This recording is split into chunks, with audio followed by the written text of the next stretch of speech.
Hello guys, welcome to my YouTube channel. അപ്പോൾ ഇന്ന് എൻ്റെ ഒരു കോസ്കോ ലൈഫാണ് ഞാൻ കാണിക്കാൻ പോകുന്നത്. പക്ഷേ ഈ കോസ്കോയിലെ ഒരു റൂൾ എന്ന് വെച്ചാൽ നമുക്ക് വീഡിയോസൊന്നും അകത്ത് ഫുഡ് കോർട്ടിൽ എൻ്റർ ചെയ്ത് കഴിഞ്ഞാൽ വീഡിയോസൊന്നും എടുക്കാൻ പറ്റത്തില്ല.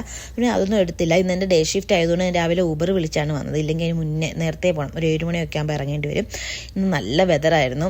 ഇവിടെ വെയിൽ വരുമ്പോൾ നമുക്കൊരു സുഖം കിട്ടും. എനിക്ക് ഭയങ്കര ഇഷ്ടമാണ്. വിൻ്റർ ആലോചിക്കാൻ കൂടി വയ്യ, പക്ഷേ വിൻ്റർ ആകാറായി. എനിവേ ഞാൻ ബ്രാംപ്ടണിലെ കോസ്കോയിലാണ് വർക്ക് ചെയ്യുന്നത്. അപ്പം നേരത്തെ ഞാൻ എത്തി. അവിടെ ചെന്നിട്ട് ഞാൻ ബ്രേക്ക് ഔട്ട് റൂമിൽ കുറച്ച് നേരം റെസ്റ്റൊക്കെ എടുത്തിട്ടാണ് പോകുന്നത്. ഇനി നിങ്ങൾ കാണാൻ പോകുന്നത് ഞാൻ അത് കഴിഞ്ഞ് ഇറങ്ങാൻ പോകുന്നതാണ്. കാരണം 6 hours ഉള്ളായിരുന്നു. പിന്നെ അതുപോലെ അകത്തെ വീഡിയോസൊന്നും എടുക്കാൻ പറ്റാത്തത് കൊണ്ട് ഞാൻ ഇറങ്ങുവാണ്. അതുകൊണ്ട് എനിക്ക് അകത്തെ വേറെ വീഡിയോസൊന്നും കാണിക്കാൻ പറ്റാത്തത്. ഇത് ഫുഡ് കോർട്ടിൻ്റെ അകം തന്നെ, ഫുഡ് കോർട്ടല്ല, കോസ്കോയ്ക്കകത്തെ സ്ഥലങ്ങളാണ്. ഞാൻ വർക്ക് ചെയ്യുന്ന സ്ഥലം എന്ന് പറയുന്നത് ഇതാണ്, ഫുഡ് കോർട്ട്. ഇവിടെയാണ് ഞാൻ വർക്ക് ചെയ്യുന്നത്. ഭയങ്കര തിരക്കുള്ളൊരു സ്ഥലമാണ്.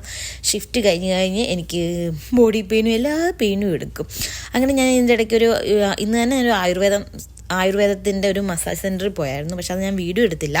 അതിന് ശേഷം അതിൻ്റെ അടുത്ത് തന്നെ ഒരു ചായ് പീടിക എന്ന് പറഞ്ഞ കടയുണ്ടായിരുന്നു. അവിടെ പോയി ഫുഡൊക്കെ കഴിച്ചു. എന്നിട്ട് ഒരു കുറച്ച് പൊറോട്ട ഓർഡർ ചെയ്തു.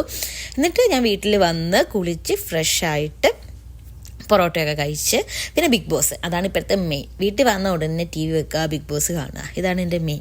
അപ്പം നിങ്ങൾക്കൊക്കെ ആരാണ് ഫേവറേറ്റ് കണ്ടസ്റ്റൻ്റ് എന്നൊക്കെ പറയാം കേട്ടോ. അങ്ങനെ ഞാൻ ബിഗ് ബോസ് ഒക്കെ കണ്ട് കഴിച്ചിട്ട് ഞാൻ കിടന്ന് പോവാണ്. അപ്പം ഇനി നാളെ പാക്കലാം. ബൈ.